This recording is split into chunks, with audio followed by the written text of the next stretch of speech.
네, 안녕하세요. 이번 시간은 한번 오래간만에 주식 분석에 대해서 한번 설명을 한번 해드릴까 합니다. 예시를 들어서 설명을 해드릴까 합니다. 원래 이거를 예전에 제가 한번 비슷한 다른 내역을 제가 마방진 형식으로 해서 이렇게 했는데요. 그냥 말이 마방장이지 마치 우리가 매일마다 핸드폰이나 이런 거 그거 보면 1, 2, 3, 4, 5, 6, 7, 8, 9 모양이 요 모양으로 되어 있죠. 어디 볼까요? 그냥 우리가 익숙한 핸드폰 모양이라고 보시면 돼요. 1, 2, 3, 4, 5, 6, 7, 8, 9. 예전에 요걸 제가 비유를 해서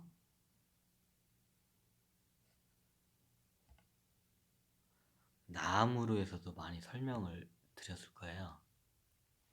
좀 그림을 못 그려서 최고 간단하게 이렇게 했습니다.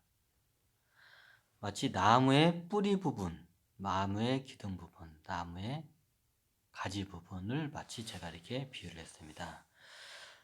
나무는 뿌리만 중요한 게 아니라 기둥도 당연히 중요하고요. 가지도 중요합니다.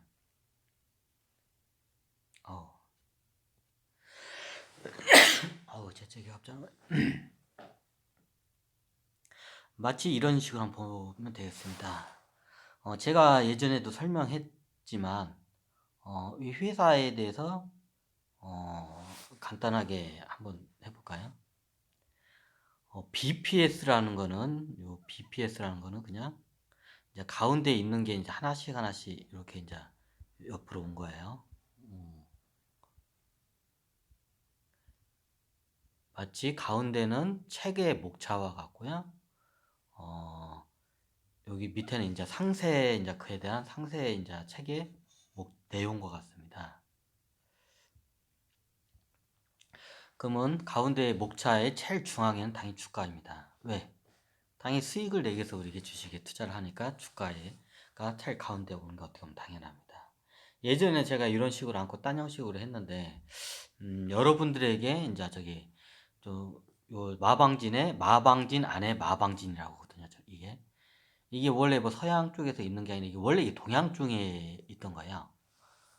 조선시대 때도 이걸 양반들이 뭔가를 이게 계획을 할 때 큰 제목적인 걸 먼저 가운데 마방진에 8개의 가운데 중에 최고 중요한 제목을 넣고 그 뒤에 마치 책의 그 목차와 같은 내용들이 들어가고 이제 상세한 내용들을 다 분류해서 이제 이런 식으로 마방진 안에 마방진이라고 이런 식으로 계획을 많이 짜요. 예전에 무슨 혁명이나 뭐 군사 제도나 뭐 이런 걸 회계장부나 할 때도 이런 거를 많이 사용을 했어요. 제가 왜 이거를 여러분들에게 하냐면 최대한 쉽게 시각화로 해서 여러분들이 분석하게끔 이렇게 유도를 하는 심리적으로 여러분들이 분석하게끔 유도를 이끌어내는 방법이 이 방법이기 때문에 합니다. 그러면 이것만 보면 되냐? 아니, 여러 가지 지표를 당연히 봐야 하는데 최소한 요것만은 보자. 그리고 요것에 대해서 이제 나머지 디테일한 거는 여러분들이 이제 채워가야 합니다. 자, 여기서 이제 BPS라는 게 있죠. BPS는 전에도 말했지만 BPS는 이 회사가 지금 현재 이 회사를 전체를 이렇게 현금화시키고 팔아가지고 주주분들한테 그 발행한 숫자가 예를 들어서 뭐 1억 주면 1억 분의 1만큼 각각 나눠줘야 할 거 아니에요. 한 주당. 예, 그 돈. 이게 BPS입니다.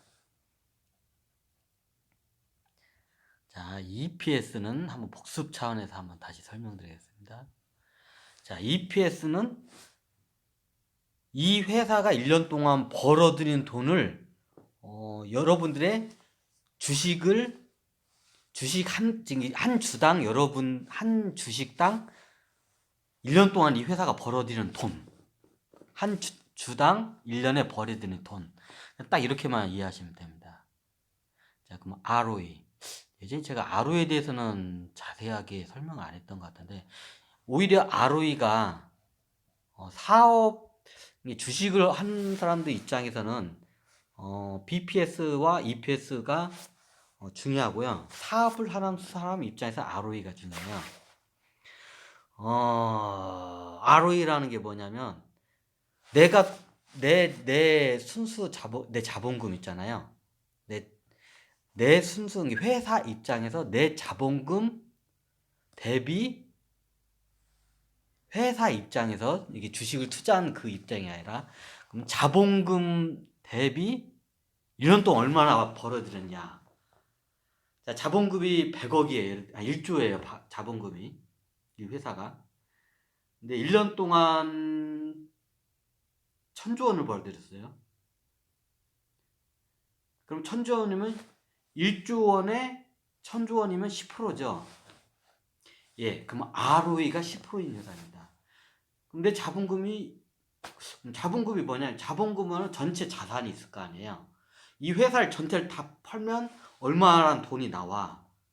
그럼 여기에서 이제 우리가 이 회사가 빚을 져서 사업을 해. 근데 이 회사가 예를 들어서 자산이 2조 원인데 모든 걸 지금 팔면 2조 원인데 빚이 1조 원이야. 그러면 빚을 1조 원을 빼면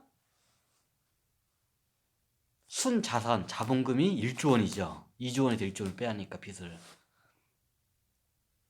그러면 그 1조 원에 한 자본금 대비 1년 동안 이 회사가 벌어들인 돈을 프로테지한 게 이제 저기 ROE예요.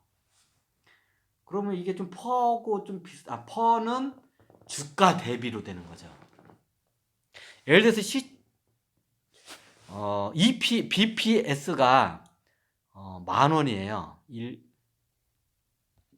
그냥 저기 5,000원이라고 할까요? BPS가 여러분들에게 쉽게 이게 BPS가 5,000원이에요. BPS가 5,000원이에요. BPS가.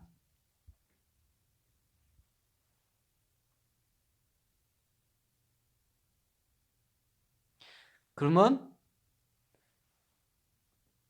BPS하고 주가하고는 틀리죠. 당연히 이게 같이 움직이는 경우도 있지만 많이 틀리죠. 대부분 BPS가 5,000원이면 주가는 한 저기 2만 원이라고 하죠. 그러면 이게 2만 원이라고 하죠. 그러면 이거를 PBR. 그럼 PBR이 4배가 되죠. 그렇죠? 자, 그럼 BPS 대비 EPS로 보면 돼요. ROE라는 거는 BPS 대비 EPS. 어차피 BPS라는 거는 이 순자본금의 주식 수만큼 쪼개낸 게 BPS고요. EPS는 영업이익을 1년 동안 영업이익을 주가 수만큼 쪼개는 거니까요. 이 회사가 얼마나 쪼개져 있는 그 파이라는 개념을 한번 먼저 잡으셔야 돼요. 요즘 뭐 유상증자나 시비발행 이런 거에 대해서 사람들이 숫자만 보면 그 개념을 이해를 잘 못해서 굉장히 이게 좀 맥락에 많이 빠지거든요. 그러면 ROE란 개념은 저기 어떻게 보면 내가 이 회사의 사장의 입장, 최고 경영자 입장이고요. BPS, EPS는 그 뭐 PER이나 PBR 뭐 이런 것들은 다 내가 현재 이 회사의 주가 투자한 입장이에요. 이제 이해가 되시죠? 이 ROE가 이 회사가 순 자본금, 빚 빼고 자산에서 빚 빼고 순 자본금이 현금화하는 돈 대비 1년 동안 그 대비 얼마나 벌었냐. 1조 원인데 이 자본금이 1,000억 원을 벌었어. 1년 동안 영업이익이. 그러면 ROE가 10%, 2,000억을 벌었어. ROE가 20%, 3,000억을 벌었어. ROE가 30%가 돼요.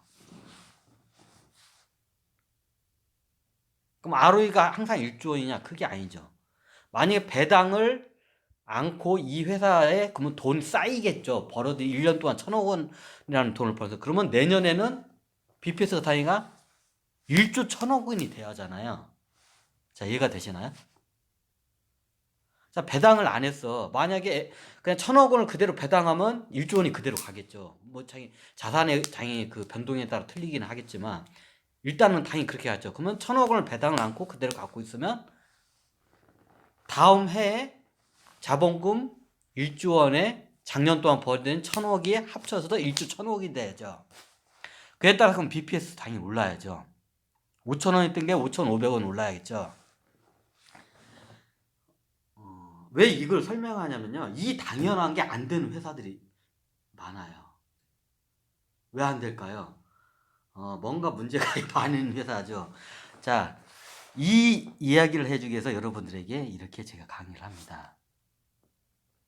이 숫자를 파헤치다 보면 앞뒤가 안 맞고 뭔가 아구가 안 맞는 게 발견을 하게 돼요. 그래서 제가 빈칸을 여러분들에게 숙제로 내준 겁니다.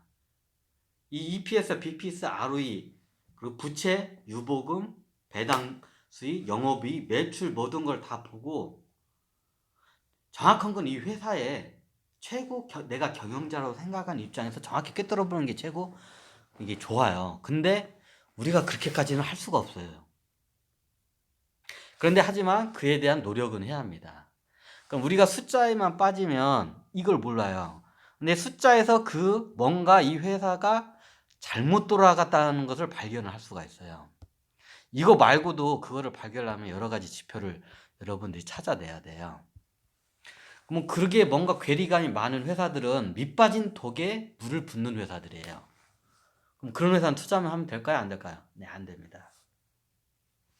아무리 돈을 잘 벌어도 어떤 형식으로도 이거를 회사가 숫자를 가지고 속여요. 장부의 회계장부를 기가 막히게 속여요. 그럼 그런 회사들 어떻게 찾아? 그래서 여러분들에게 항상 말하지만 이런 기관 투자자나 해외 어차피 해외 외국인들 다 기관 투자자. 얘네들은 기본적으로 다 그걸 디테일하게 분석이 들어오게 되기 때문에 뭔가 이 회사가 좀 구린내가 난 것 같아 싶잖아요. 걔네들은 그걸 절대 투자를 안 해요. 그런 회사들은. 그래서 제가 거기 기관 투자자들하고 외국인들이 보유를 많이 한 회사들 되도록이면 주식을 모르는 분들은 그쪽으로 이렇게 들어가는. 근데 이런 회사의 특징적이 이제 쉽게 말하면 급등하진 경우가 거의가 없어요. 그래서 그 양반들은 하여튼 이런 기관 투자는 기본적으로 이런 걸 다 디테일하게 이걸 들어가요. 근데 그 양반들도 숫자에 함정이 많이 빠져요. 그렇다고 뭐 우리가 그 회사들한테 회계장부 도지고 뭐 어디에 뭐 목록에 재산이 어떻게 뭐 이걸 할 수는 없잖아요. 근데 하지만 그런 지표로 해서 우리가 그걸 발견할 수가 있어요. 보통 외국인 투자자가 지분율이 늘어나잖아요. 이 회사에 대해서. 상당히 호전적으로 이게 좋게 보는 경우가 있기 때문에. 그래서 제가 ROE를 여기다 한번 넣게 됐습니다. 이제 ROE 차원에서 보고 가보면 뭐가 안 맞는 것들이 많아요, 회사들이. 그리고 회사의 장부를 만들면 회사의 장부를 일부러 보기 어렵게 만드는 회사들이 있어요. 조심해야 돼요. 회사의 장부를 어렵게 일부러 만들었다는 거는 뒤에 좀 구린 부분이 있을 확률이 높아요. 제가 경험한 바로 그렇습니다. 뭔가 이상한 목차나 이런 것들을 수상한 숫자를 굉장히 헷갈리게 만들어요. 당연히 회사가 크면 클수록 이게 어마어마하게, 예를 들어서 삼성전자하고 시중가격 1,000억 원도 안 되는 조그마한 구멍가게 회사하고 당연히 그게 틀리죠. 그런데 조그마한 회사인데 볼 것도 없어. 한눈에 쫙 보면 시중가격 1,000억 원도 안 되는 회사들 딱 보면 그냥 보여. 근데 삼성전자 그 어마어마한 그 제국가 같은 회사예요. 이 회사들은 그걸 일일이 다 볼 수가 없어. 근데 조그만 회사인데도 회계장부가 간단할 수밖에 없어요. 이런 자산 목록이나 이런 게. 근데 일부러 그거를 어렵게 만드는 회사들이 겁나게 많아요. 그럼 그런 회사들은 뭔가 뒤에 구린 게 있어요. 그럼 대기업들이 다 뭐 그건 아닌데, 이제 그거를 여러분들이 스스로 찾아 나가기 위해서 제가 일종의 화두를 좀 약간 던져줍니다. 이제 ROE란 개념과 BPS, EPS는 개념과 제가 유보금에 대한 개념도 여러분들에게 다 저희 강의를 했습니다. 부채율과 부채란 직접 금액을 해야 돼요. 그래서 부채율도 안 썼고 부채금이라고도 안 썼어요. 부채율로 해서도 파악을 해봐야 또 금액으로도 파악을 해봐야 돼요. 그 부채의 특성도 다 파악을 해야 하고요. 머리 깨지겠죠. 솔직히 저도 머리 깨집니다. 이거 설명하는 저도. 그래서 제가 이 구차하게 이거에 대해서 넣지는 않았습니다. 하지만 저는 이게 최소한의 이게 9가지 회사의 주가를 이게 밸류에이션을 하는데 9가지가 최소한 해야 돼서 여러분들 이렇게 넣었습니다. 그럼 배당은 뭐냐? 이제 배당도 여러분들이 한번 이제 이걸 좀 이게 봐야 할 것 같습니다. 왜냐면 회사가 저기 주주들이 회사가 배당하는 걸 안 좋아해요. 왜 안 좋아하는 줄 알아요?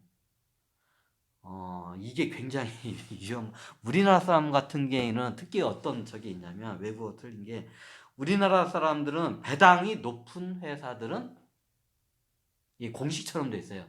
이게 책으로도 그게 많이 나와요. 배당이 높은 회사들은 주가가 안 오른다. 배당금이 높은 회사들은. 근데 주식에 모르면 모를수록 배당이 높은 회사를 투자해야 돼요. 근데 배당의 함정에 또 빠지게 돼요.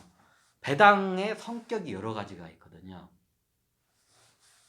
이 회사의 자산을 팔아서 배당을 주냐 아니면 자산이 일종에서 자산이 1조 원인데 순 자산이 그냥 빚 없이 그냥 1조 원이라고 그냥 가정합시다. 1조 원인데 여기서 그냥 1,000억 원을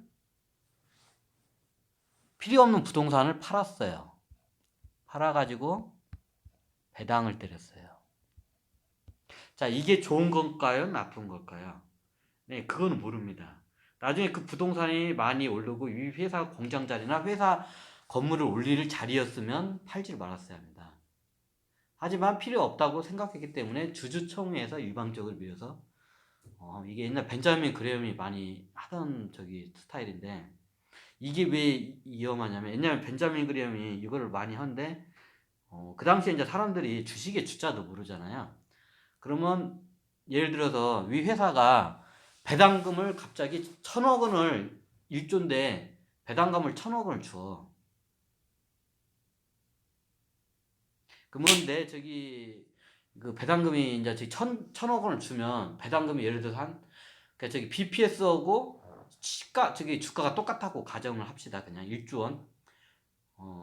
자본금하고 시총가격이 똑같아요. 뭔 말인지 아시겠죠? 자, 예를 들어서 이런 함정에 배당금 함정이라는 게 있어요. 이거를 기본적인 걸 알아야 돼. 이게 벤자민 그레엄이 예전에 많이 써던 방법이라고 돼요. 이 회사를 뭐 두고 이제 포 띄고 차 띄고 현금을 다 시키면 1조 원짜리 회사야 그냥. 자본금이 1조 원짜리 회사야. 근데 이 회사의 시총 가격 모든 주식을 다 합친 가격이 똑같아. 왜? 여러분들에게 설명하기 좋기 위해서. 1조 원이에요. 자, 그럼 자본금에서 약 1,000억 원이라는 불필요한 부동산을 팔게 됩니다.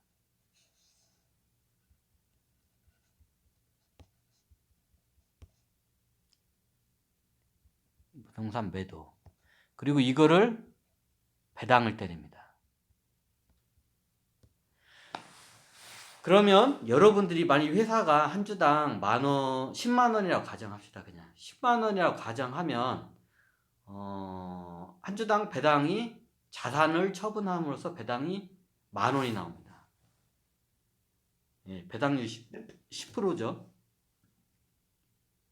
그러면 뭣도 모르는 사람도 배당률 10%니까 많이 나왔네. 이 회사가 뭐가 있네. 근데 이 회사 자본금 다음에는 배당을 이걸 때렸기 때문에 네. 다음에는 9,000억이 됩니다. 자본금이. 네, 회사가 줄어들죠. 그러면 주가가 오르게 됩니다. 배당을 갑자기 10%나 많이 해주니까 이 회사가 잘 되나 보다. 사람들은 몰라요. 이런 걸 분석을 할지 모르니까. 옛날에 벤자민 그램이 이걸 많이 써먹던 방법이에요. 그래서 회사가 이게 BPS보다 더 밑에 떨어져 있고, 실제 이게 필요 없다고 생각되는 자산 부동산이나 뭐 이런 사업장 같은 거를 매각을 해요. 그리고 배당을 주주들한테 환원을 해요. 그러면 일반 투자자들은 어떤 판단을 하냐면, 와, 이 사람 위에서 저기 지금 주가가 10만 원짜리인데 만 원을 배당을 했어. 그럼 굉장히 메리트가 있잖아요. 그러면 어떻게 될까요? 그냥 가격은 오릅니다, 당연히. 근데 실질적으로 자기 살을 떼가지고 주주들한테 해주고, 그리고 자본금은 9천억으로 떨어졌습니다. 자, 이게 사업을 하는 사람 관점에서 보면 이게 보여요. 근데 주식 시세 가격으로 보는 사람한테 이게 안 보여요. 그럼 어떻게 오를까요? 주당 10만 원이 된 게 당연히 뭐 15만 원까지 올랐다고 가정합시다.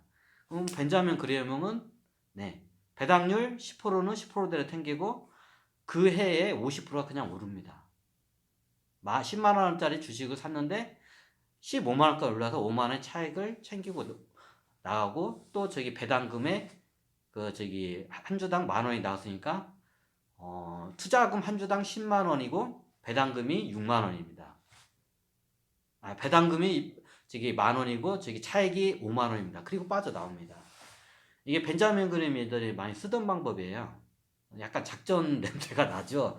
예, 좀 작전. 이게 사람들이 이게 모르니까 그냥 저기 뭐 이 회사 돈 많이 벌어서 배당 많이 주는가 보다 이렇게 해요. 자, 그 다음 상황을 보겠습니다. 똑같은 경우입니다.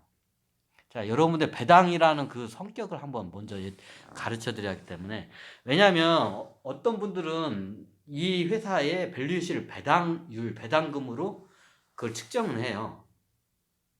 근데 그게 맞을 수도 있고 안 맞을 수가 있어요. 그러니까 여러분들이 그걸 판단하고 나머지 빈칸을 채우셔야 돼요. 제가 이걸 몇 가지 이제 사례를 드리겠습니다. 자, 똑같은 회사입니다. 자본금, 이번엔 벤자민 그리엄 같은 분이 안 들어갔습니다. 회사에 1조 원.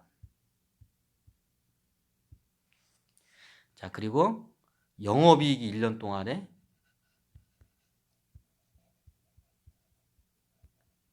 1천억. 자, 1천억이었습니다. 자, 1천억을 그대로 다 이거를 배당을 그냥 때렸습니다. 100% 다. 이걸 이제 배당 성향이라는데, 그 배당 성향, 그걸 우리가 어떻게 간단합니다. EPS가 있잖아요. 여기 밑에 있네. EPS 대비 EPS 대비 배당금. EPS가 저기 예를 들어서 5천 원인데 1,000원인데, EPS 예를 들어서 1,000원인데 배당금이 저기 30원이야. 예. 그러면 저기 EPS 1,000원을 한 주당 1,000원을 벌었는데 주주들한테 30원만 준 거야, 배당금을. 자, 그럼 이게 배당 성향이에요. 그럼 배당성이 몇 프로인가요? 1,000원에 30원이 3%죠. 그럼 배당 성향이 벌어들인 것 대비 3%를 주는 거예요. 이제 이거로 이제 이 회사의 배당 성향이나 미래 성장 가치, 이제 이게 자산 축적하는 거, 이거를 이제 파악이 돼요.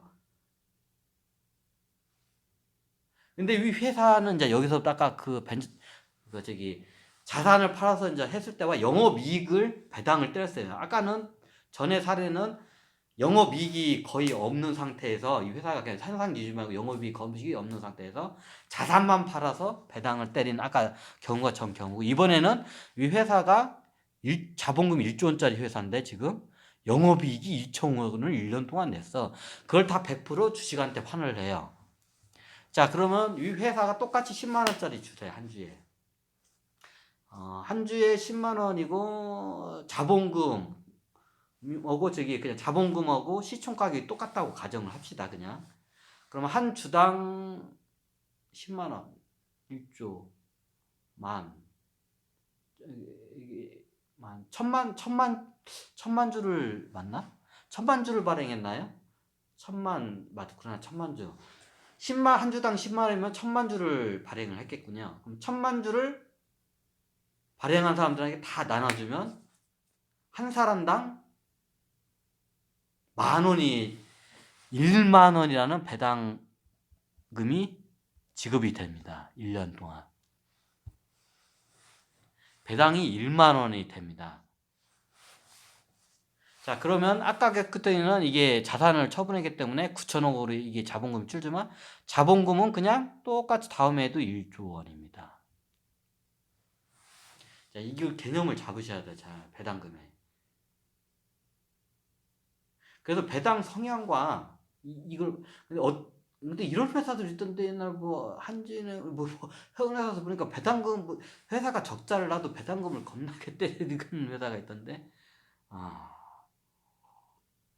원래 회사가 적자 나고 있는 지금 자본이 잠식되고 있는 상황에서 배당금을 때리면 안 돼요.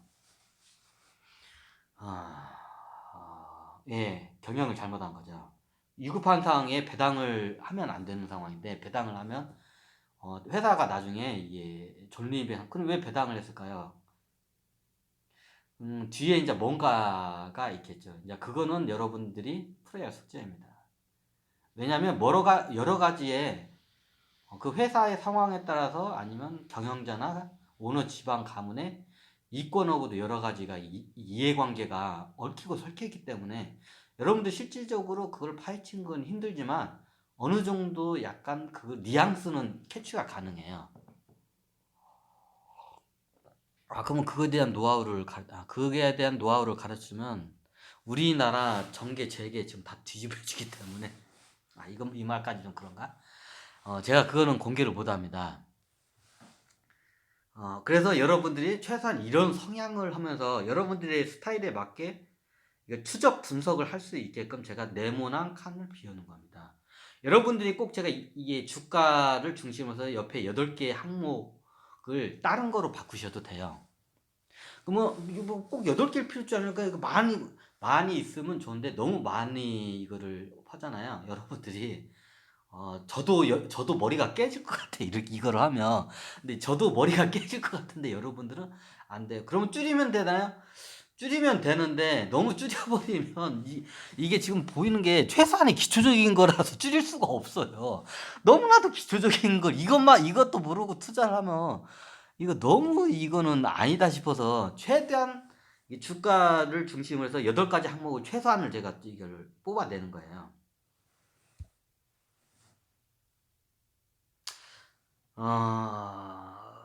그래서 제가 이 회사의 뭐 성장 여러 가지 이제 이거 봐야 할 게 많아요. 그냥 회사는 근데 여러분들이 요거를 갖다가 한번 분석을 해보시기 바랍니다.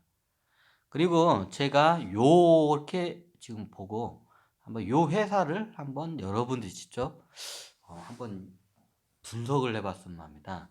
이 회사도 제가 한 5년 동안 추적을 한 회사거든요.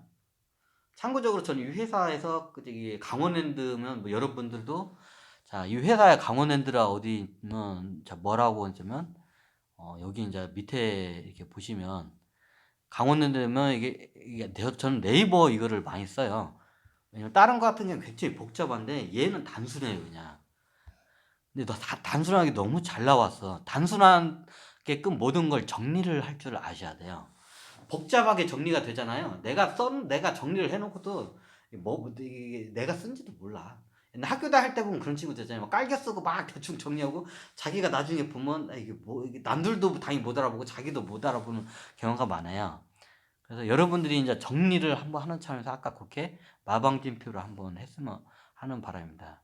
자, 강원랜드 저도 이거 오랫동안 그러면 강원랜드 주식 있나요?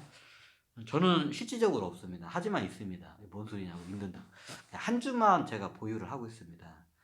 그 이유는 먼저 한 주라도 갖고 있는 회사들은 나중에 강원랜드의 시설을 뭐 10 몇 프로, 20% 정도 이게 뭐 서비스가 틀렸지만 많은 혜택을 받습니다. 한 주만 갖고 한 주 해봤자 24,000원. 뭐 두세 명에서 밥 한 끼 먹으면 들어갈 수 있는 돈입니다. 그럼 나중에 가족 단위로 만약에 거기 놀러 가게 되면 한 주라도 갖고 있으면 24,000원 이상, 25,000원이군요. 약 25,000원보다 더 아낄 수 있는 기회가 있습니다. 그래서 한 주라도 보유하고 있으면 나중에 혹시나 그쪽에 가면 서비스가 이게 많이 제공이 되거든요. 그러면 할인 혜택을 받을 수 있는 기회가 많습니다. 이것도 일종의 재테크예요. 그 여가 재테크. 뭐 강원랜드 뭐 한 주만 했는데 저 강원랜드 주주인데요 하면서 한 주 주주 딱 내면서 할인 혜택을 다 받으면 돼요. 그러면 25,000원이 아깝습니까? 하나도 안 아까워요. 할인 혜택 되는 게 훨씬 많으니까. 그럼 이것도 일종의 여가 재테크가 돼요. 그래서 최소한 여러분들이 뭐 주식을 안 들어도 한 주 정도는 갖고 있는 거는 아마 좋을 거라고 봅니다. 나중에 주식 한 주 가격보다 몇십 배, 몇십 배, 몇백 배까지 뽑을 수 있으면 한 주만 갖고 있어도 그 할인 혜택으로 해서. 그래서 저도 한 주만 갖고 있습니다. 저는 참고적으로 예전에도 말씀드렸지만 제가 강의하는 종목 주식은 저는 보유하지 않습니다. 왜? 강의자로서의 그 양심적인 가치가 있기 때문에.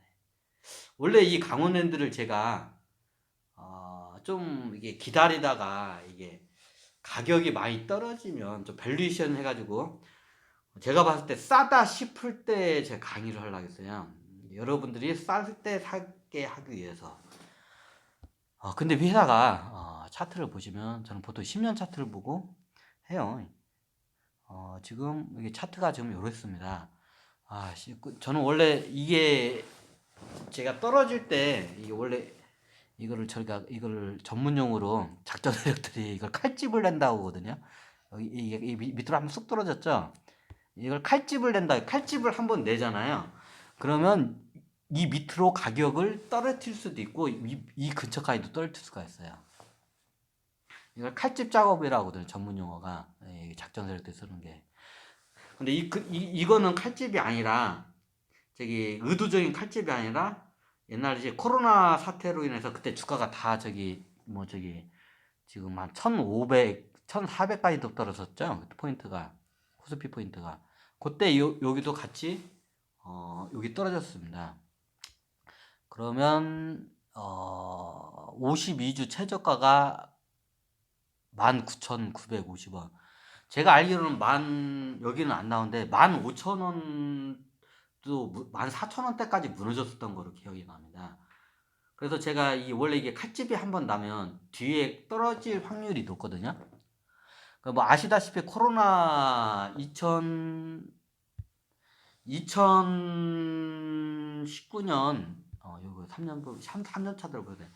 2019년 전후로 해서 여기 강원랜드가 문을 닫아요. 이제 이후로 이제 2019년 아니 20년이구나. 2019년 또까지는 저거다가 2020년부터 해가지고 계속 문을 닫고 적자를 내요. 자, 적자를 내요. 적자를 얼마나 냈을까요? 자, 이게 보시면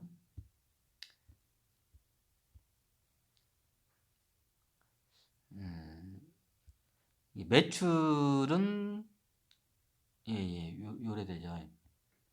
매출이 요래 이제 저기 억이에요.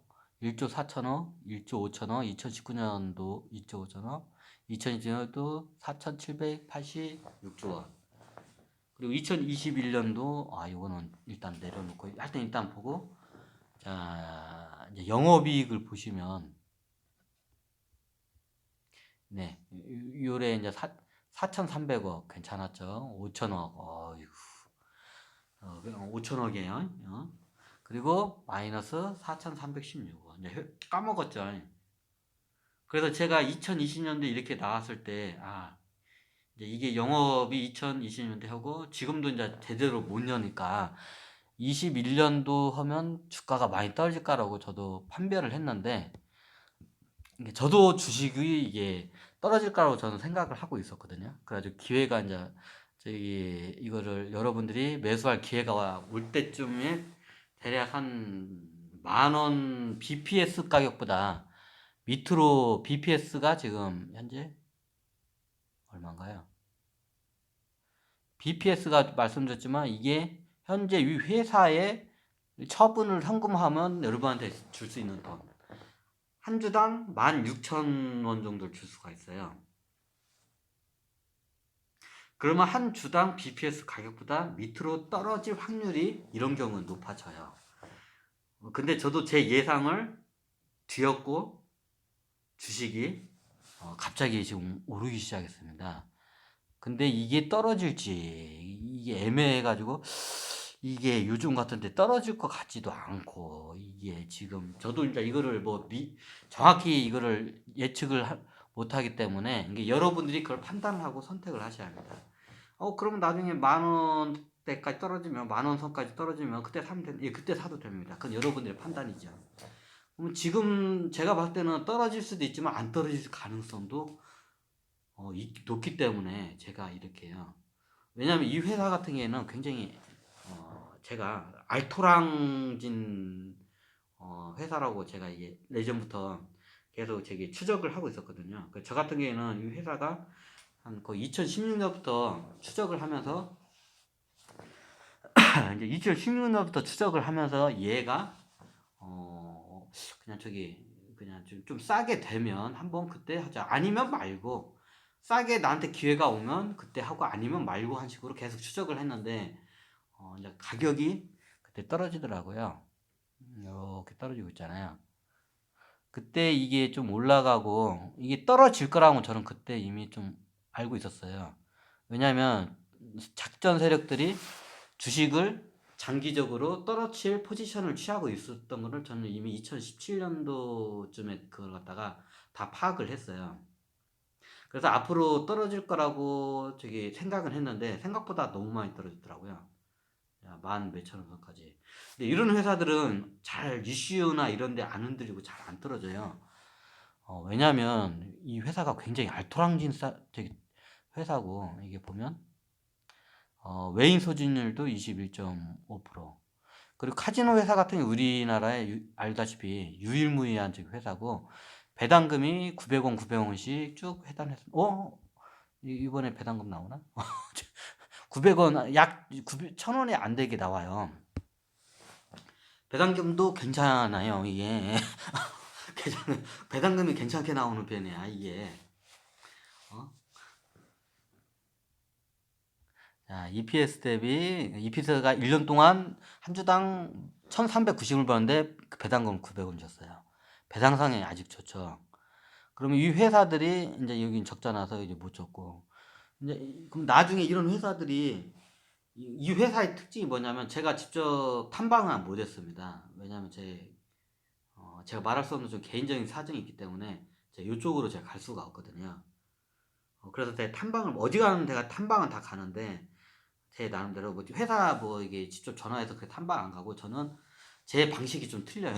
이제 그거는 제가 공개는 하기 좀 그렇고 좀 약간 문제가 될 수 있는 방법이기 때문에 여러분들은 따라해서는 안 되는 방법이기 때문에 이게 여러 가지 그 주변 환경적인 걸 여러 번 이게 탐색을 해요. 일단 그런 식으로 많이 하는데 여기가 보면 900원, 900원 이게 1년에 한 주당 대략 1,500원 선조들을 버는 거야. 그럴 역량이 있는 회사야, 한 주당. 근데 배당금 900원을 줘요. 약 1,000원이라고 하죠. 근데 약 1,000원인데 이게 만약에 10,000원 선까지 떨어진다가 이제 이 생각을 한 거예요. 저는 그 당시에 이 회사가 10,000원 선까지 떨어질 수도 있겠구나. 왜냐하면 그때 작전 세력들이 포지션을 굉장히 하락을 잡고 있었기 때문에 그럼 작전이 어떻게 움직일지는 저도 몰라요. 일단 그 당시 2017년대 포지션을 얘네들이 잡고 있는 걸 제가 이걸 갖다가 발견을 해요. 이게 10년 출발했구나. 2017년도에 대략 포지션을 제가 발견을 해요. 그리고 앞으로 더 떨어질 거라는 걸 저도 이제 이거를 예측을 하고 계속 지켜봤는데, 나중에 제가 얘네들이 이게 굉장히 어디 가서 이거 들을 수 없는 고급 저건데, 요 선에서 이게 칼집 작업이라고요. 근데 자연적으로 칼집 작업이 들어왔는데, 그러면 이 칼집이 한번 생기면 다음에 그 칼집 모양 그대로 해가지고 밑으로 떨어지기가 쉬워요. 이제 52주 동안의 최저가가 이게 4,000원까지 떨어졌어요. 실제 그럼 14,000원까지 떨어졌으면 14,000원 밑으로 떨어뜨리기가 쉬워요. 이 심리를 흔들기가 좋기 때문에. 그러면 저는 그때 당시에 이렇게 가지고 얘를 이렇게 떨어질 거라고 예측을 하고 기다리고 있었어요. 그리고 그때 저도 이제 이걸 매수를 하거나 아니면 이게 방송을 이제 그때쯤 때려야겠다 했는데 제 예상과 다르게 이렇게 올라가 버렸어요. 저도 이해가 안 돼요. 아니 요즘 계속 적자인데 왜 얘네들 왜 이러지? 응? 왜 올라가는 거야? 이제 이렇게 했는데 이제 이래요. 요래요. 그래서 저는 원래 이 코로나 사태를 해서 보통 2년, 보통 이런 전염병이 도지면 3년 정도에 이거를 가요. 최초 발병은 최하 3년은 가요. 뭐든지 이게 그 단기적으로 그게 해결되는 경우가 별로 없어요. 3년까지는 어떤 현실은 보통 가요. 바이러스의 특징이.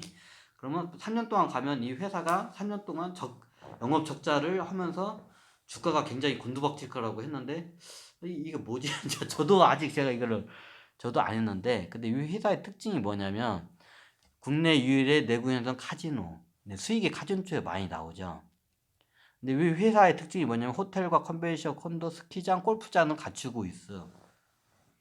이 회사의 특징이 뭐냐면 부동산을 많이 갖고 있어요. 내가 이 좋게 본 게 이 회사는 부동산을 많이 갖고 있는 회사의 특징이 뭐냐면 자산이 이런 인플레이 효과로 해서 이걸 제가 돛담배 효과라고 하거든요. 그냥 건물밖에 없어. 돛을 올렸는데 바람이 밀어주는 거야. 그래서 그냥 나는 그냥 돛을 올렸을 뿐인데 바람이 밀어주는 효과가 일어나요. 이게 부동산을 많이 갖고 있는 회사의 특징이에요, 이게. 만약에 하이 인플레이션이 일어나잖아요. 이 회사들이 그러면 자산이 껑충 뛰어요. 내가 이 회사가 수익을 안 냈어도 사업으로 해서 수익을 안 냈어도 부동산을 많이 갖고 있잖아요. 그 부동산 가격이 그냥 인플레이션만큼 그냥 뛰어요. 그러면 당연히 나중에 장부예상에 자본금이 당연히 올라가겠죠. 그러면 BPS 가격도 당연히 오르니까 그럼 이 회사가 가치가 올라요. 이런 회사들 중에 대박친 회사들이 많아요. 이게 쓸모없는 회사라고 했는데 옛날 고 정주영 회장이 한 예를 들게요. 예전에 정주영 회장이 이 양반이 부동산으로 겁나게 이걸 거시기를 해버렸어. 대박을 많이 쳤어요. 왜냐면 건설 회사기 때문에 그게 가능한데 정보를 미리 알아듣기 때문에 예를 들어 지하철을 깔거나 지하철 공사 들어가면 이거 좀 저거나 한 예를 들게요. 유명한 예화인데 정주영 회장이 어느 날 박정희 대통령께서 이게 불러들여 정주영 회장을 옛날에 소양강댐을 이 양반이 거의 했을 거야. 아마 같이 저걸 해서도 소양강댐을 한 경험이 있거든요. 박정희 회장이 이거 서울에 이거 상류 쪽에다가 지금의 팔당댐이야. 팔당댐을 지어야겠다. 그래야 이제 공업이나 농업 용수를 확보를 하면서 이게 나중에 팔당댐이 없을 때는 이게 한강에 있는 저지대는 홍수로 해가지고 예전에 뉴스에 가면 반지하나 지하나 이런 1층 집들이 다 이게 물에 잠겨는 일이 발생해요. 근데 팔당댐이 생기면서 그 일이 거의 없어졌어요. 왜냐 수위 조절을 인간이 이제 그 조절을 할 수 있기 때문에. 근데 옛날에 팔당댐이 없을 때는 그걸 못했어요. 그래서 박정희 대통령이 정주영 회장님을 이게 급비에 이게 해가지고 댐 하나 지어야겠다고 지금의 팔당댐을 지어야겠다. 그러면 매일마다 이게 서울 시민들이 홍수 때문에 이게 저거니까 수위 조절을 공업 용수도 확보를 해야 하고 앞으로 나라가 이게 인프라를 하기 위해서는 그리고 이제 매일마다 이게 한강 근처에 있는 주민들이 이게 뭐냐 이게 성수동이나 이쪽을 완전히 물바다가 돼. 끄떡만 하면 이게 열려 행사했어요, 거기는.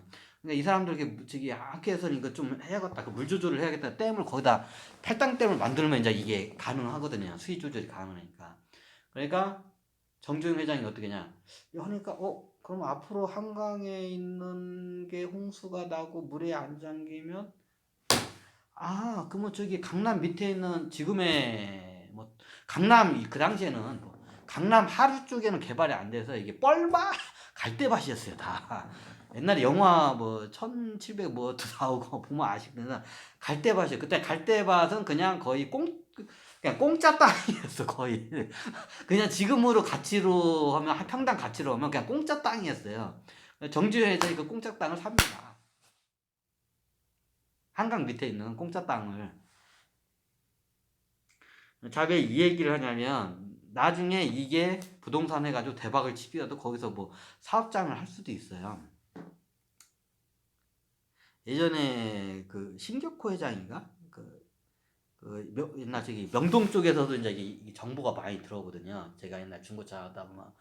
그러면 제가 아는 사장님들 이제 명동 쪽에 하면 그쪽에서도 이게 연결이 돼요. 근데 이제 이게 야, 신 회장 대단하다. 이제 저기 롯데 저기 지금 롯데타워를 졌잖아요. 원래 그 자리가 계속 빈 땅이었어요.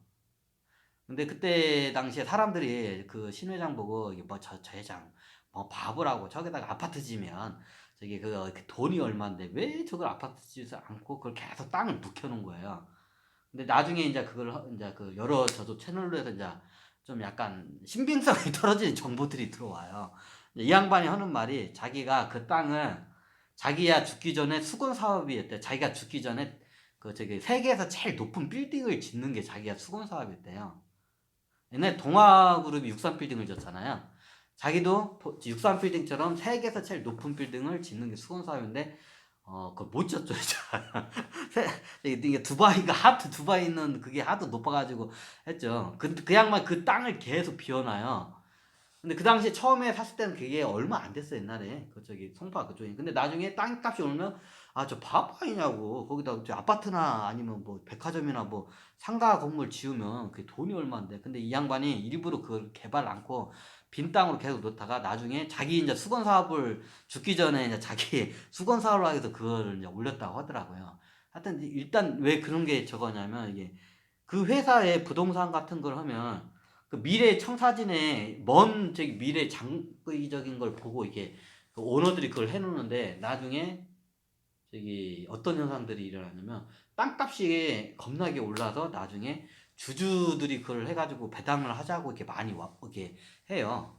그 미국 회사들이 그걸 많이 해요. 그 벤자민 그리엄이 그 방법을 많이 따라하기 때문에 그럼 국내 와서도 아 하고 이렇게 배당 때리고 이렇게 주가 올리고 이제 뭐 먹튀라고 이제 그거를 아까 한 걸 많이 하는데 이게 나중에 중간에 가격 조금 하고 배당 때리는 것과 그걸 나중에 했을 때 그 미래 청사진을 보고 했을 때 이게 틀리거든요. 제가 왜 이 얘기를 적었냐면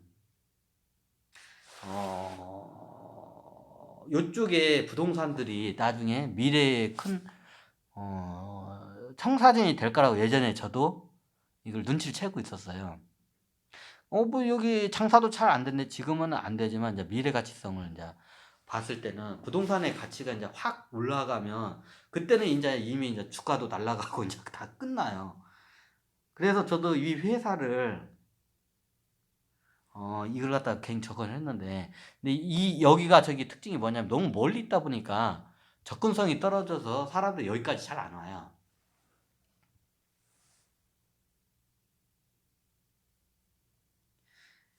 그래서 저도 이 회사가 좀 같이 이 가격이 많이 이게 박앤세일이 되면 저는 이제 박앤세일 때 여러분들에게 이거를 추천을 하려고 했는데 근데 이게 제가 봤을 때 떨어지지 않을 것 같다고 판단이 됐기 때문에 제가 그냥 어쩔 수 없이 하게 됩니다.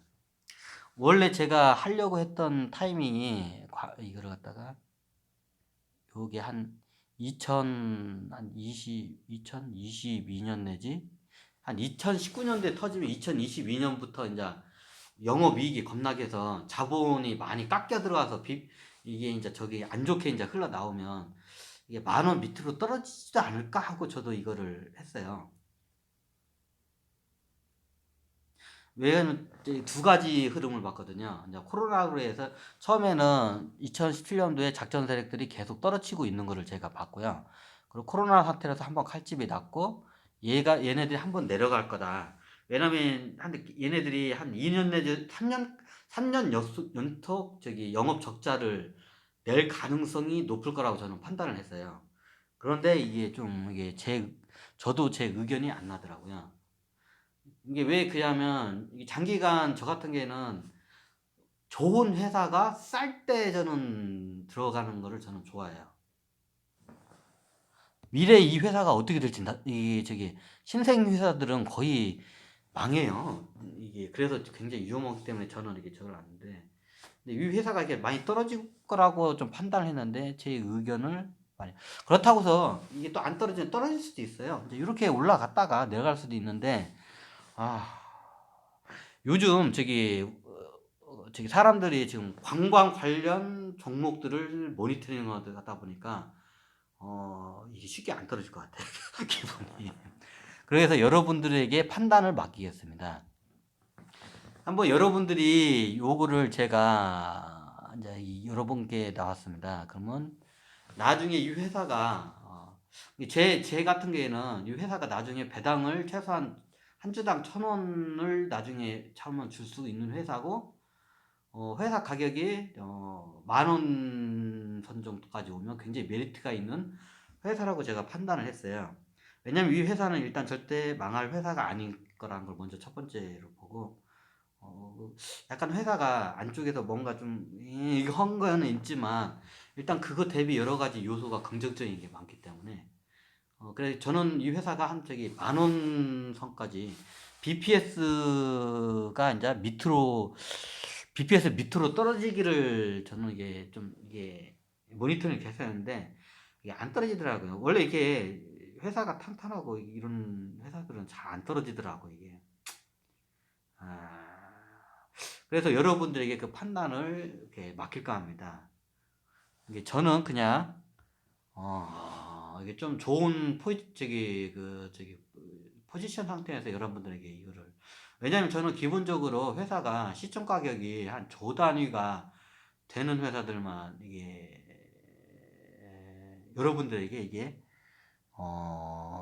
소개시켜 드려요. 왜냐면 대한민국 국민들이 이거를 샀을 때 시총 가격이 작으면 너무 여기에 참여하는 사람들이 적기 때문에 많은 사람들이 조금씩 포트폴리오에다 넣었으면 하는 바람이 생기게 됩니다. 그렇다고 해서 여러분들에게 이거를 갖다가 거시기 하는 건 아닙니다. 그리고 지금 외국인들이 지금 샀다 팔았다 보유량을 계속 늘리고 있어요. 지금 21.52%잖아요. 2004년 9월 날짜로. 자, 그러면 여기 요 밑으로 해서 계속 이제 지금 외국인이 얼마나 보유하는 보유율을 지금 소진율을 나타내고 있습니다. 한번 잘 보시기 바랍니다. 외국인들이 우리보다는 개미보다는 훨씬 당연히 똑똑해요. 모든 걸 다 파악하고, 자, 22%. 자, 넣었다 들었다. 그렇다고 해서 얘네들이 아주 뛰어난 것도 아닙니다. 파네. 25%, 24%, 25%.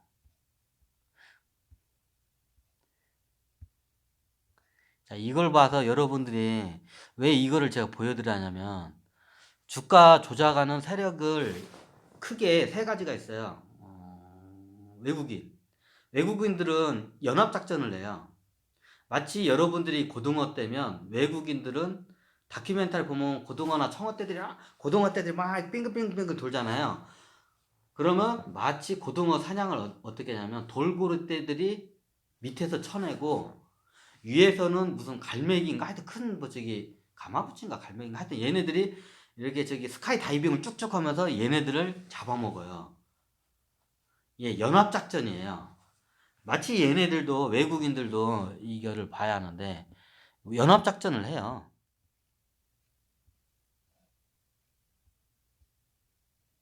그럼 얘네들이 넣었다 뺐다 그럼 외국인 다 100% 연합 그건 아니에요.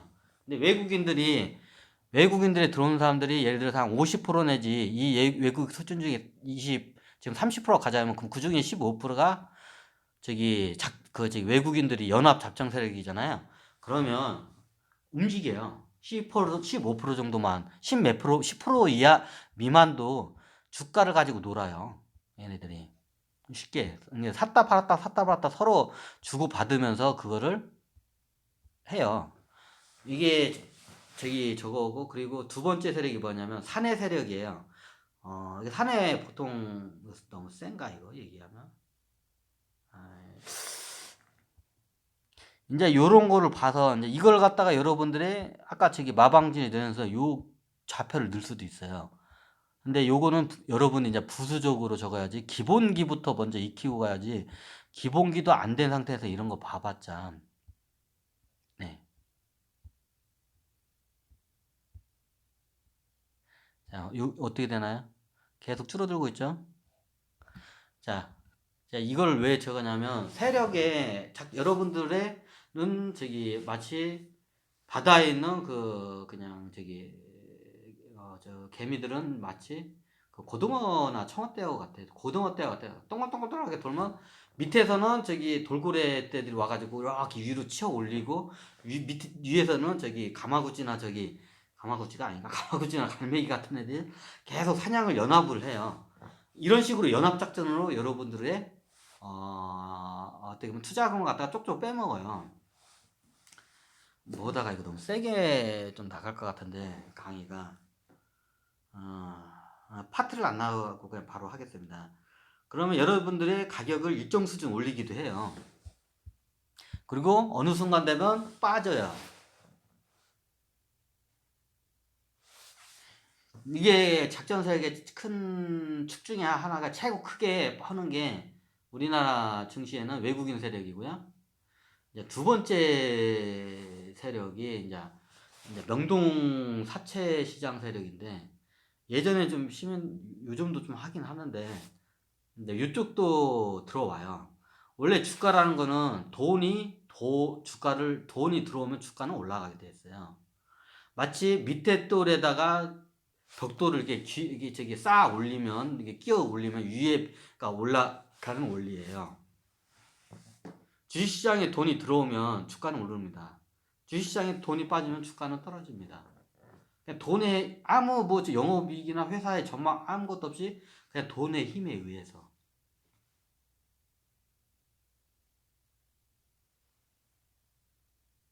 근데 이제 그게 맹신을 하게 되면 나중에 이제 하여튼 저거 일단 그거는 다음에 하고 이제 세력 중에 외국인 연합 세력들이 있고요. 정확히 외국인 연합 세력입니다.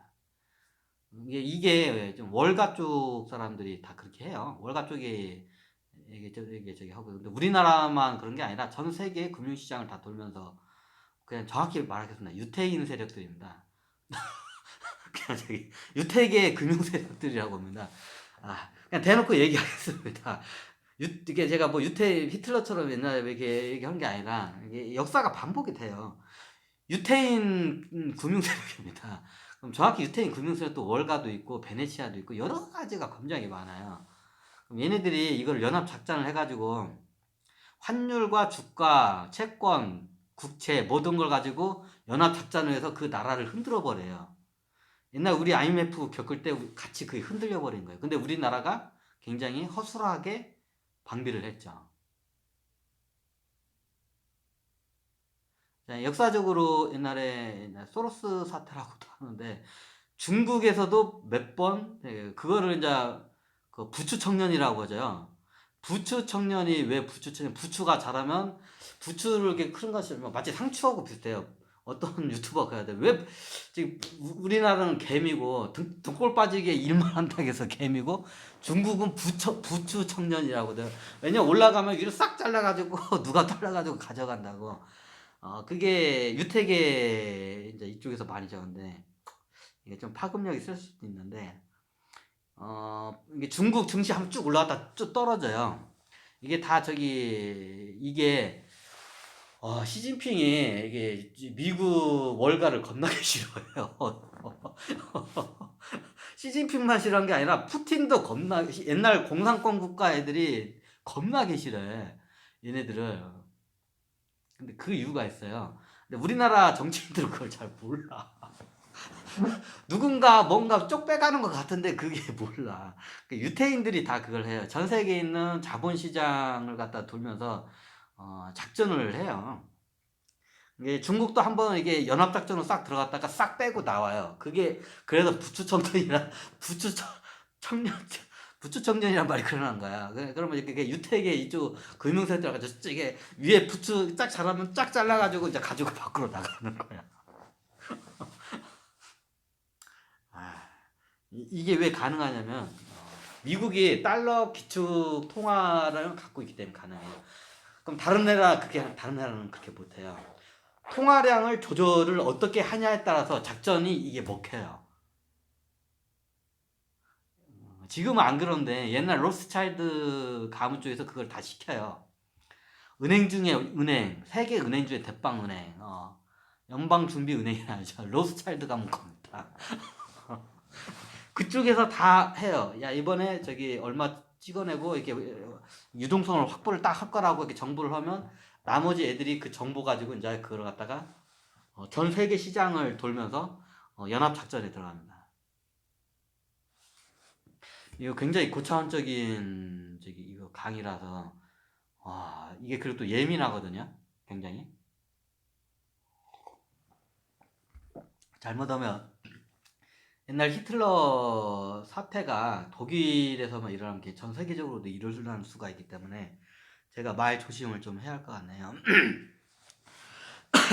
정확히 말하면 유대계 금융 세력들이 전 세계를 돕니다. 옛날에 러시아가 한번 경제적으로 굉장히 파탄이 난 적이 있어요. 우리 IMF하고 비슷하게. 그때 이건희 회장도 이제 그쪽에 가가지고 많이 이제 이거 사업 저걸 하고 저기 확보를 많이 한 거로 알고 있는데 그 당시에 이게 돈이라는 이 금융이라는 게 심리적으로 한번 때리잖아요. 그냥 완전히 초토화가 돼요. 옛날 우리 IMF의 그 파동 그 트라우마가 지금 IMF가 97년대 거의 20 몇 년, 20년이 넘어가죠. 20 몇 년째 되는데 그 트라우마가 아직도 있고 아직도 그 멍들이 여기저기 이게 있어요. 이게 경제라는 게 이게 좀 이게 심리적인 게 굉장히 많이 작용을 해요.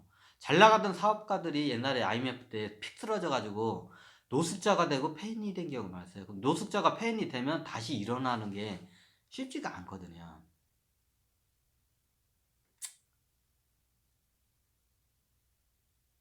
근데 우리가 왜 일을 하고 왜 이걸 하는지에 대해서 수익을 내는지에 대해서는 우리의 행복, 자본주의에서 돈이 없이 행복하다는 거는 그 새빨간 거짓말입니다. 지금 그지처럼 이렇게 오고 있는데 나 행복해 하면 이거 솔직히 이거 좀 그거는 좀 정신승리라고 하나요?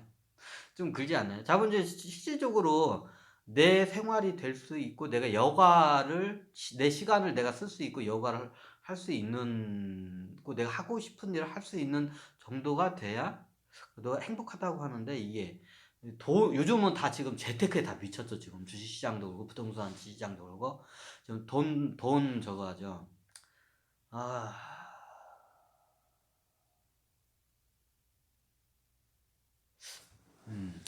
좀 옆으로 많이 샜네요. 다시 원론적으로 그냥 가겠습니다. 이게 저기 외국인 국제 금융 세력들입니다. 이게 우리나라만 들어오냐? 아니 전 시장을 다 돌면서 해요. 근데 이런 조그마한 나라들은 잘 안 들어가요. 왜? 먹을 게 없으니까. 그래도 어느 정도 구찌가 이렇게 있는 나라, 예를 들면 중국, 대한민국, 일본도 수시로 들어가요. 일본, 독일, 프랑스도 들어가나? 근데 웃긴 게 뭐냐면, 그 나라 정치인들이 이게 그쪽 유럽 쪽 들어오고 자기가 당한 것 같은데 뭘 당했는지를 몰라. 왜냐면 이런 금융에 대한 이게 모든 걸 전반적인 걸 다 이걸 갖다가 펼쳐볼 줄 알아야 하거든요. 이게 첫 번째는 환율이란 걸 먼저 볼 줄 알아야 돼요. 이게 화폐를 얼마나 발행하는 게 이게 첫 번째로 볼 줄 알아야 돼요. 왜 저건 앞으로 제가 봤을 때는 화폐를 끊임없이 국가나 이런 중앙은행에서 발행을 할 거는 저는 당연히 믿어 의심치 않습니다. 그렇게 따지자면 요런 저기 부동산 자산이 있는 회사들은 그냥 돛담배 효과예요. 내가 그 부동산은 그냥 가격만 오른 거야. 내가 부동산으로 해서 뭐 내가 사업 호텔을 해가지고 예를 들면 이 호텔이나 콘도 아니면 스키장 운영해서 수익을 낸 것보다 부동산 오르는 가격의 수익이 더 높아. 이런 회사의 특징이에요, 이게. 그래서 이 회사를 제가 지켜보고 있고, 나중에 이 코로나 사태로 영업이익이 3년 적자가 나면, 뭐 반토막 이상은 그냥 우습게 깎이니까, 제가 그래가지고 계속 모니터링 했는데, 10,000원 선까지도 BPS 밑으로는 무조건 떨어질 거라고 이게 판단을 했는데, 지금 요즘 같은 경우에는 이게 애매해요. 여기서 떨어질 수 있고 올라갈 수 있는데, 여기서 올라가게 되면 제가 강의를 해야 할 시점을 제가 놓치는 것 같아서 한번 이 시점에서 강의를 합니다. 여러분들의 그건 선택입니다. 저는 여러분들에게 이거를 사라고 팔라고 강의 안 줍니다. 하지만 여러분들이 만약 주식을 공부한다면 사지 않더라도 한 주 정도는 사도 괜찮겠죠. 나중에 여기 가면 할인 혜택을 겁나게 받으니까 2만 5천 원만 투자하면 되니까요. 한 주를 사시고 그냥 이 회사 나 주주다 하는 생각으로 하고 그 다음에 이거를 분석을 해서요. 제가 여러분들에게 내리는 숙제입니다. 그럼 여러 가지 지표가 있지만 최대한 요 9가지 주간까지 합쳐서 요 9가지는 좀 알고 갑시다. 배당 그리고 그거에 대한 디테일한 목록을 여러분들이 스스로 만들어서 한번 이거를 적용을 해보시기 바랍니다. 제 방법이 있긴 있는데 저도 솔직히 이게 계속 공부하는 과정에서 저도 머리가 뽀개질 것 같습니다. 이거 저 같은 경우에는 굉장히 어려운 거를 어렵게 이렇게 공부해서 여러분들에게 쉽게 설명하는 능력이 뛰어나요. 그럼 굉장히 어려운 거를 갖다가 굉장히 쉽게 여러분들에게 설명을 해주는 거예요. 그러면 여러분들은 그거를 토대로 해서 여러분들의 그 주식 분석하는 방법을 한번 만들어 보세요. 저도 이거 하나하나 개념을 잡아가는데 머리 뽀개져 죽는 줄 알았습니다. 저는 여행 다니고 집에 있을 때는 거의 이게 요거 주식 분석을 하는데 저도 머리가 그렇게 썩 좋지는 않거든요. 저도 머리가 뽀개져 죽는 줄 알았는데 제가 설명하고도 너무 쉽게 설명을 한 거야. 솔직히 말해서 좀 억울하기도 합니다. 저는 어렵게 공부했는데 여러분들에게는 너무 쉽게 제가 설명을 해버리니까. 이제 여기서 이 개념을 여러분들이 한번 이렇게 해보세요. 그리고 다른 방법으로 여러분들이 제가 보는 그 관점의 능력과 여러분들이 이 회사 종목을 보는 관점의 능력이 틀려요. 여러분들이 어떤 일을 하고 어떤 회사를 적으면 이게 보는 관점에는 그만큼 그게 여러분만의 이 회사 종목을 분석하는 노하우가 돼요. 이제 그거를 같이 공유를 하는데 보통 저도 이거를 하게 되면 정보의 특징이 뭐냐면 공유를 하면 할수록 알면 알수록 내 수익률이 줄어들어요. 이게 정보의 특성이에요. 정보의 특성이 세 가지의 특성이 있어요. 먼저 이 정보가 희소해야 돼요. 나밖에 몰라야 돼. 두 번째 정보가 정확해야 돼. 그 다음에. 그리고 세 번째 정보가 이게 수익하고 연결되는 가치성이 해야 돼. 이게 또 아무도 모르고 이게 정보를 아무도 모르고 이게 가치가 있는 것 같아. 근데 수익하고는 연결이 안 돼. 가치는 있는데 수익하고는 연결이 안 돼. 이제 이런 여러 가지 요인이 있기 때문에 하여튼 그렇습니다. 이게. 그래서 여러분들에게 제가 이렇게 해서 이 세 가지를 해서 그걸 각각 해가지고 한번 여러분들이 제가 이제 직접 이렇게 말씀을 안 드리고요. 이제 강원랜드 네이버 증시나 여러 가지 보는 게 사람마다 틀린데 저는 이걸 보는데 여기 가면 모든 항목을 한 번에 다 이게 재무 위주로 보면 다 볼 수가 있습니다. 예전부터 제가 설명을 많이 했기 때문에 이제 더 이상 일일이 제가 설명 않고 여러분들이 한번 직접 대입을 해보시고 강원랜드에 직접 여기 콘도나 스키장, 골프장도 있으니까 한 주만 사고 가서 올해 사면 내년부터 저거구나. 올해 사면 내년부터 적용이 되겠구나. 이게 작년에 이걸 했어야 하구나. 강의를 작년 12월 달에. 하여튼 그렇습니다. 그냥 이게 이렇게 해가지고 여러분들도 한번 이게 직접 가서 이게 분석을 해보세요. 그 회사를 분석하고 나중에 이 회사가 괜찮고 배당금이 꾸준히 나올 것 같고 하면 이 회사가 여러분들의 나중에 노후와 이게 보장하는 이게 아주 중요한 축도가 돼요. 예를 들면 여러분들이 지금 투자할 때는 모르는데 내가 그냥 내가 돈은 없는데 예를 들어서 한 5천만 원 정도를 내가 한 싼 이자로 해서 내가 신용이 좋든지 아니면 담보거리가 아주 좋아서 요즘 신용이 좋으면 2%대 이자가 많잖아요. 그럼 2%대 이자로 해서 이 주가의 2%의 이자를 배당금이 예를 들어서 이게 배당 서양을 잘 보셔야 돼요. 이 회사 그걸 분석을 제대로 해야지. 배당금이 많다고 해서 쑥 들어가면 나중에 이거 호구가 될 수 있기 때문에 분석을 잘 해야 돼요. 아까 그래서 그 설명을 드린 거예요. 벤자민 그리의 사태 그런 걸 해서. 그럼 이게 저가로 내려가고 나중에 배당을 줄 수 있고 호전이 될 수 있고 굉장히 싼 상태면 나중에 내가 이 5천만 원 이자 뭐 얼마 안 돼도 예를 들어서 5천만 원을 해서 이 주식을 샀어요. 한 주만 이것만 샀다고요. 5천만 원짜리를. 그러면 이 주식을 5천만 원짜리 사고 나중에 배당금이 예를 들어서 한 5%만 나온다고 가정합시다. 그냥 내가 산 금액의 5% 정도가 나온다고 해요. 그럼 요즘 이자가 2%가 되잖아요. 여러분들이 이제 저기 은행으로부터 이제 저기 담보가 줘서 한 2.5%의 2.6%의 이자로 여러분들이 이거를 그 대출을 가능하다고 판단을 해요. 그럼 2.6%에서 배당금이 5%가 나오면 현재 산 금액의 배당금이 5%가 나오면 2.4%의 차익이 생깁니다. 보통 이런 회사들은 이런 특별한 케이스가 아니면 배당금을 거의 꾸준하게 올려주고 상태가 좋으면 계속 올라가고 주가도 또 같이 동반해서 올라가요.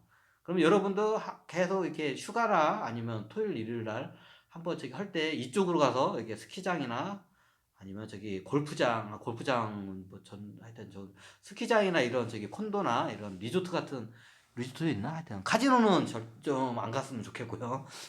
이런 거를 이렇게 보면서 이렇게 조금만 하면 되는데 빠지면 안 되니까 카지노는 좀안 가셨으면 좋겠고 5천만 원 들고 카지노에다 5천 원을 넣으면 안 되고 주식에다 넣으시면 나중에 이 회사가 이제 이게 가치가 올라오고 하면 여러분들의 자산도 같이 편승해서 이제 이게 늘어나게 돼요. 그러면 나중에 인플레이션으로 해서 자산이 올라가고 하게 되면 배당금도 인플레이션만큼 올라가게 돼요.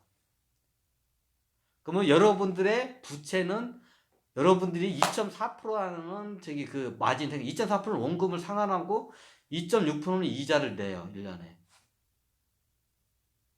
그리고 여러분들이 어디다 저축을 할 거거나 쓰잘데기 없는 보험 들고 있는 그런 거 깨셔가지고 거기다 원금을 조금씩 상환을 하면서 가요.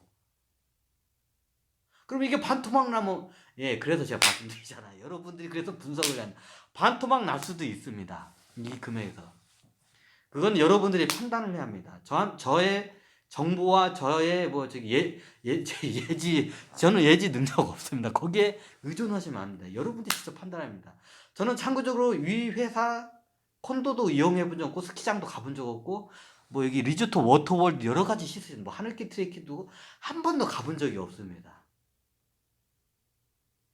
이제 저는 개인적인 사정이 있어서 여기를 갈 수가 없기 때문에 그거는 말씀을 제가 하기가 좀 그렇고요. 여러분들이 직접 저보다 더 유리한 위치입니다.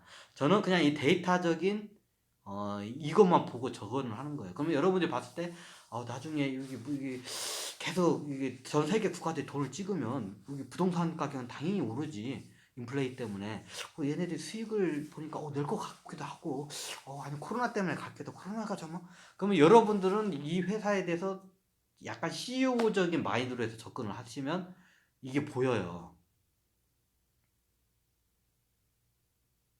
그러면서 여러분들은 가끔가다 여기를 놀러 가요. 이제 분기에 한 번씩. 그러면서 회사를 계속 조사를 하면 됩니다. 아주 쉽죠. 또 어차피 가족들이 가니까 이거 굉장히 쉽지 않나요? 애들한테도 멋진 투자자의 모습으로 한번 비출 수도 있고요.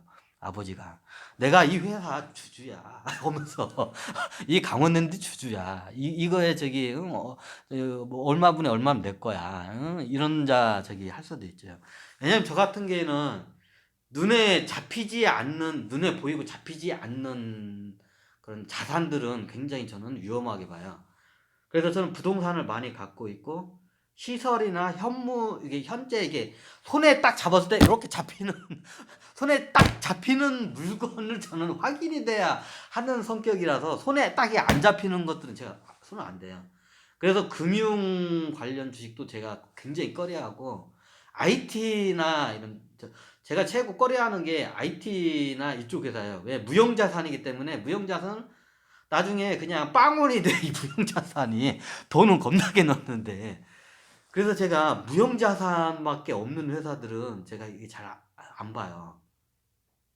특수한 경우에 이제 이게 그거를 위험을 모를수록 가는데, 저는 유형 자산이 이게 확보가 된 부동산 시설, 첫 번째 부동산 시설, 이게 환급성이 바로 환급성이 이게 되는 데들, 이런 회사들 제가 좀 좋아해요. 나중에 인플레이션 효과면 편승. 그럼 시설은 나중에, 시설은 그건 따르게 봐야 돼. 이제 그거에 대해서는 따로 이제 분석이 들어가야 돼요.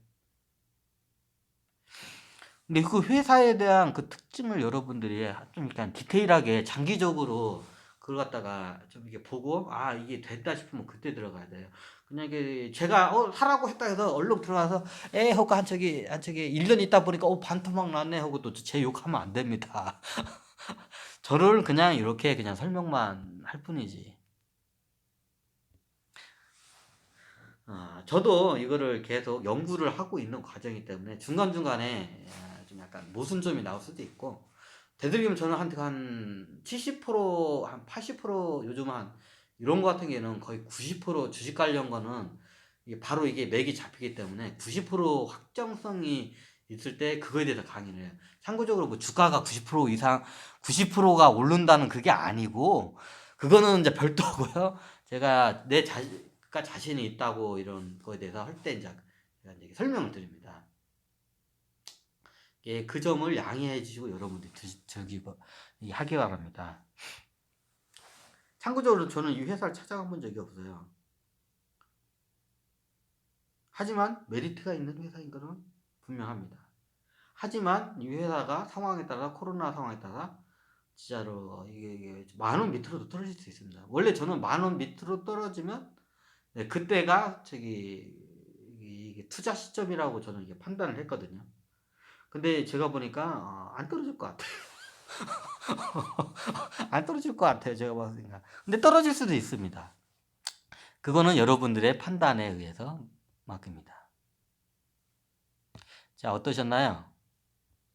오늘은 제가 강원랜드를 여러분들에게 숙제를 내줬습니다. 이 회사를 한번 아까 제가 말씀드린 9가지 항목으로 해서 한번 여러분들이 분석을 하고, 일단 한 주 사두면 괜찮아요. 이 한 주만 사도 나중에 놀러 갈 때 좋은 그 할인 혜택이 굉장히 많으니까 한 주는 일단 사놓고 한 주는 일단 사놓고, 할인 혜택은 언젠가 할인 혜택은 받을 수 있으니까 가면 할인 혜택 받으면 되니까 한 주는 일단 사놓고,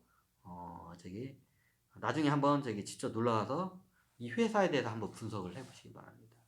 지금은 제가 뉴스나 이런 데 나올 때 강원랜드가 완전히 뭐 사람이 없다 거기에 막 그 뉴스가 나올 때 떨어지겠구나. 이제 저는 떨어지겠구나 하고 계속 떨어지기를 이제 저는 이걸 예측을 하고 이제 기다리고 있었는데, 이게 주가의 흐름이란 게 제 예측대로 이렇게 올라가지가 않더라. 이게 변동이 안 되더라고요. 그래서 지금 이 시점에서 나중에 여기서 이제 어떻게 변동성이 어떻게 될지 모르니까 이 시점에서 여러분들에게 그냥 숙제를 한번 내줬습니다. 한번 이 회사를 여러분들의 분석하는 방법, 기존에 있던 방법도 있고 제가 했는 방법도 한번 비교를 해보시면서 여러분들의 그 학습 능력을 좀 늘려주기 위해서 이렇게 강의를 했습니다. 목적은. 참고적으로 말씀드리면 제가 강원랜드 주식을 지금 사라고 하는 이게 제안하는 그런 이런 강의가 아니라 이 회사를 한번 분석을 해보라고 여러분들에게 숙제를 내주는 차원에서 이렇게 강의를 올립니다. 자, 한번 주식에 관심이 있는 분들은 한번 해보세요. 왜 이 종목이 다른 회사, 제조회사나 유통회사나 이런 회사들은 탐방하기가 힘들어요. 근데 이 회사는 다 이게 콘도도 있고 시설물이, 재무 쪽에 이렇게 보시면 시설물이 다 여러분들이 놀러 가면 다 여러분들이 한눈에 볼 수 있는 시설물도 이미 여기 다 나와 있어요. 강원랜드 사이트에 들어가면 뭐가 있는지 다 나와요. 그러면 그냥 놀러 가면서 탐방이 되는 회사예요. 근데 여러분들이 삼성전자 주식을 사는데 삼성전자 라인이나 뭐 이렇게 유통되는 뭐 이렇게 판매하는 회사, 판매하는 오프라인 쪽으로는 이렇게 갈 수는 있는데, 뭐 공장을 가서 이렇게 탐방을 하기는 힘들잖아요. 뭐 해주나? 그게 이런 회사들. 근데 여기는 그냥 놀러 가면 되잖아. 그리고 할인까지도 해줘. 네, 그런 식으로 한번 여러분들이 그냥 가볍게 접근해 줬으면. 한 주 정도는 가지고 있는 거를 한번 어차피 24,000원 뭐 저희 빵은 돼도 24,000원 몇백 원밖에 안 되니까 나중에 언젠가 한번 놀러 가면 할인 혜택이 굉장히 크니까 한번 한 주 정도는 보유하는 것을 제가 추천을 합니다. 하지만 대량으로 매입하는 거는 여러분들에게 판단에 그거는 맡겨야지 저의 이 강의의 내용으로서 판단하는 거는 이거는 좀 나중에 위험할 수가 있습니다. 여러분들이 재고 분석을 하고 그 다음에 이 회사에 대해서 확신이 가졌을 때 그때 한번 해보세요. 네, 오늘은 여기까지 강원랜드 주식에 대한 숙제를 한번 여러분들에게 내줬습니다. 네, 감사합니다. 다음에 더 좋은 컨텐츠로 뵙겠습니다. 네.